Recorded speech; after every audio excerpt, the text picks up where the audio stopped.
ವೀಕ್ಷಕರೇ ನಮಸ್ಕಾರ. ನಾನು ನಿಮ್ಮ ನಾಗರಾಜ್ ಚೋಳೂರು, ಪ್ರಖ್ಯಾತ ಜ್ಯೋತಿಷಿ, ವಾಸ್ತು ಹಾಗೂ ಸಂಖ್ಯಾಶಾಸ್ತ್ರಜ್ಞರು ಮಾತನಾಡ್ತಾ ಇರ್ತಕ್ಕಂಥದ್ದು. ವೀಕ್ಷಕರೇ, ಇವತ್ತಿನ ಸಂಚಿಕೆಯಲ್ಲಿ ನನ್ನ ಹೊಸ ಕಚೇರಿಯ ಬಗ್ಗೆ ಮಾಹಿತಿಯನ್ನು ತಿಳಿಸ್ತಾ ಇದ್ದೇನೆ. ದೂರದ ಊರುಗಳಿಂದ ಏನಾದರೂ ನನ್ನನ್ನು ಭೇಟಿ ಆಗಬೇಕು ಅಂತ ಬಂದರೆ ಮೊದಲೇ ಫೋನ್ ಕರೆ ಮಾಡಿ ಅಪಾಯಿಂಟ್ಮೆಂಟ್ ತೆಗೆದುಕೊಂಡು ಬರ್ತಕ್ಕಂಥದ್ದು ಒಳ್ಳೆಯದು. ನನ್ನ ಕಚೇರಿಯ ವಿಳಾಸ ಈ ರೀತಿ ಇರುತ್ತೆ. ತುಮಕೂರಿಗೆ ಬಂದು ತುಮಕೂರಿಂದ SITಗೆ ಬರಬೇಕಾಗುತ್ತೆ. SS ಪುರಂನಲ್ಲಿ 202 ಬಸ್ ಬರ್ತದೆ. ಶೆಟ್ಟಿಹಳ್ಳಿ ಗೇಟ್ ಹತ್ರ ಇಳಿದು ಅಲ್ಲಿಂದ ಒಂದು 5 ನಿಮಿಷದ ವಾಕಿಂಗು ನನ್ನ ಕಚೇರಿಗೆ. SITಲಿ ಬರ್ತಾ ವೆಜ್ ಗುರು ಹೋಟೆಲ್ ಪಕ್ಕ ಒಂದು ಬಿಲ್ಡಿಂಗು, ಅದನ್ನು ಬಿಟ್ಟು ನೆಕ್ಸ್ಟು ಬಿಲ್ಡಿಂಗಲ್ಲಿ ನನ್ನ ಆಫೀಸ್ ಇರ್ತದೆ. 6ನೇ ಕ್ರಾಸ್ ಎದುರು ಮೊದಲನೇ ಮಹಡಿ ನನ್ನದು, ಅಥವಾ ಗೋಲ್ಡನ್ ಥ್ರೆಡ್ ಬಿಲ್ಡಿಂಗ್ ಎದುರಿಗೆ ನನ್ನ ಕಚೇರಿ ಇರ್ತದೆ. ಬೆಳಗ್ಗೆ 10:30ಯಿಂದ 3 ಗಂಟೆವರೆಗೂ ಬಹುಶಃ ಓಪನ್ ಇರ್ತದೆ.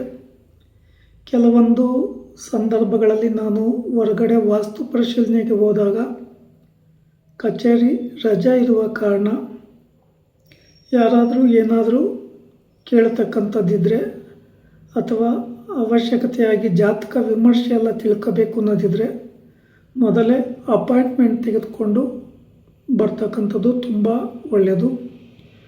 ವಾಸ್ತು ಪರಿಶೀಲನೆಗೆ ಅವಶ್ಯಕತೆ ಆಸಕ್ತಿ ಇರ್ತಕ್ಕಂಥವ್ರು, ಸ್ಥಳ ಪರಿಶೀಲನೆ, ವಾಸ್ತು ಪರಿಶೀಲನೆಗೆ ಆಸಕ್ತಿ ಇರತಕ್ಕಂಥವರು 2-3 ದಿನ ಮುಂಚಿತವಾಗಿ ತಿಳಿಸ್ತಕ್ಕಂಥದ್ದು ಒಳ್ಳೆಯದು.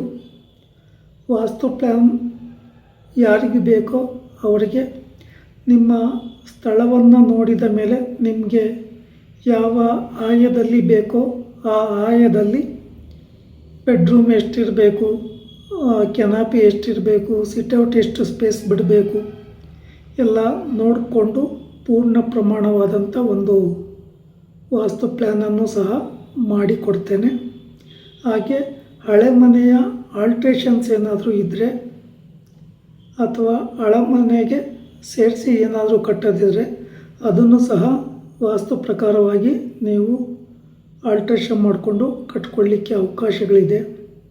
ಇನ್ನು ದೂರದಿಂದ ಕೆಲವರು ಮನೆ ಕಟ್ಟುವಂತಕ್ಕಂಥ ಒಂದು ಸಂದರ್ಭಗಳಲ್ಲಿ ವಾಸ್ತು ಪ್ಲ್ಯಾನ್ ಎಲ್ಲ ನನ್ನ ವಾಟ್ಸಪ್ಗೆ ಕಳಿಸ್ತಿರ್ತೀರಿ. ಆ ಕಳಿಸಿರ್ತಕ್ಕಂಥವರು ಫೋನ್ ಕರೆ ಮಾಡಿ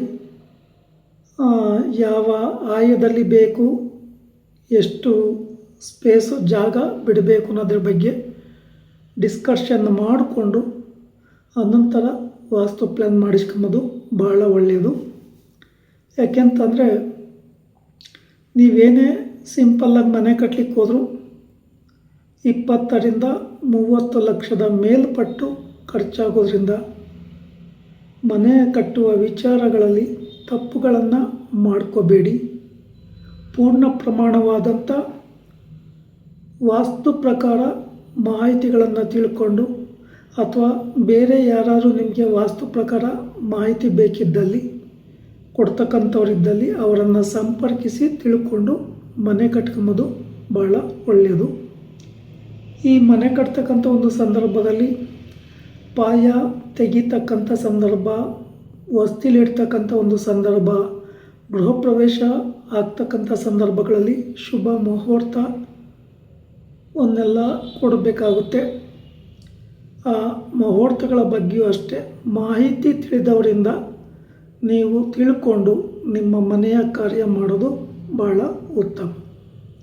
ಇನ್ನು ಜಾತಕದ ಅವಶ್ಯಕತೆ ಇರ್ತಕ್ಕಂಥವರು ಯಾರಿಗಾದರೂ ಜಾತಕ ಬೇಕಾಗಿದ್ದಲ್ಲಿ, ನಿಮಗೆ ಹುಟ್ಟಿದ ಮಗುವಿನ ಜಾತಕ ಬರೆಸ್ಬೇಕು ಅಂತ ಇದ್ದರೆ ಅಥವಾ ದೊಡ್ಡವ್ರದ್ದು ಯಾವುದಾದ್ರೂ ಬರೆಸ್ಬೇಕು ಅಂತಕ್ಕಂಥ ಅಭಿಲಾಷೆ ಇದ್ದಲ್ಲಿ ನನ್ನ ಫೋನ್ ನಂಬರ್ಗೆ ಕರೆ ಮಾಡಿ ಅಥವಾ ನನ್ನ ವಾಟ್ಸಪ್ ನಂಬರ್ಗೆ ಜನ್ಮ ದಿನಾಂಕ, ಜನ್ಮ ಸಮಯ ತಿಳಿಸ್ತಕ್ಕಂಥದ್ದು, ತಂದೆ ತಾಯಿ ಹೆಸರು ಮತ್ತು ಜಾತಕದವರ ಹೆಸರನ್ನು ತಿಳಿಸಿ ಜನ್ಮಸ್ಥಳದ ಮಾಹಿತಿಯನ್ನು ತಿಳಿಸ್ತಕ್ಕಂಥದ್ದು ಅತಿ ಮುಖ್ಯ. ನಿಮಗೆ ಜಾತಕದ ಅವಶ್ಯಕತೆ ಇದ್ದಲ್ಲಿ ಸಾಧ್ಯವಾದಷ್ಟು ಕೊರಿಯರಲ್ಲಿ ಅಥವಾ ಪೋಸ್ಟ್ ಆಫೀಸ್ ಮುಖಾಂತರ ನಿಮ್ಮ ವಿಳಾಸಕ್ಕೆ ಕಳಿಸ್ಕೊಡ್ತೇನೆ. ಆದ್ದರಿಂದ ನಿಮ್ಮ ವಿಳಾಸ ಕಳಿಸ್ತಕ್ಕಂಥ ಅಥವಾ ಕೊರಿಯರ್ ಅಡ್ರೆಸ್ಸು ಅಥವಾ ಅಂಚೆ ಕಚೇರಿಯ ವಿಳಾಸವನ್ನು ನನಗೆ ಪೂರ್ಣ ಪ್ರಮಾಣವಾಗಿ ತಿಳಿಸಿದರೆ ನಾನು ನಿಮಗೆ ಯಾವ ರೀತಿ ಬೇಕೋ ಆ ರೀತಿ ಜಾತಕದ ಪುಸ್ತಕವನ್ನು ನಿಮಗೆ ಕಳಿಸ್ಕೊಡ್ತೇನೆ. ಆ ಪುಸ್ತಕ ನಿಮ್ಮ ಕೈ ಸೇರಿದ ಮೇಲೆ ನಿಮಗೇನಾದರೂ ಡೌಟ್ ಇದ್ದರೆ, ಜಾತಕದ ಕುಂಡಲಿ ಬಗ್ಗೆ ಮಾಹಿತಿ ಬೇಕಿದ್ದರೆ ಅಥವಾ ಆ ಜಾತಕದ ಪುಸ್ತಕದ ಬಗ್ಗೆ ಎಲ್ಲಿಯಾದರೂ ಪ್ರಶ್ನೆ ಅಂತ ಇದ್ದಾಗ ಆ ಬಗ್ಗೆ ಪೂರ್ಣ ಮಾಹಿತಿಯನ್ನು ನನ್ನಿಂದ ತಿಳ್ಕೊಂಡು ಪರಿಹಾರಗಳನ್ನು ಮಾಡ್ಕೋಬೋದು. ವೀಕ್ಷಕರೇ, ಯಾವುದೇ ವಿಚಾರ ಆಗಲಿ, ಜ್ಯೋತಿಷ್ಯಕ್ಕೆ ಸಂಬಂಧಿಸಿದ ವಿಚಾರ ಆಗ್ಬೋದು, ವಾಸ್ತುವಿಗೆ ಸಂಬಂಧಪಟ್ಟ ವಿಚಾರ ಆಗಿರ್ಬೋದು, ತಪ್ಪು ಮಾಡ್ಕೊಳ್ಳಿಕ್ಕೆ ಹೋಗಬೇಡಿ. ಗಡಿಬಿಡಿಯ ನಿರ್ಧಾರ ಒಳ್ಳೆಯದಲ್ಲ. ಒಂದು ಶುಭ ಕಾರ್ಯಗಳನ್ನು ಮಾಡುವಲು ತುಂಬ ಎಚ್ಚರಿಕೆ ಅಗತ್ಯ. ಈ ವಿಡಿಯೋ ಇಷ್ಟ ಆಯಿತು ಅಂದರೆ ಲೈಕ್ ಮಾಡಿ, ಶೇರ್ ಮಾಡಿ, ಫಾಲೋ ಮಾಡಿ, ಆ ಲೈಕನ್ನು ಒತ್ತಿ, ಬೆಲ್ಲೈಕನ್ ಒತ್ತಿ. ನಮಸ್ಕಾರ.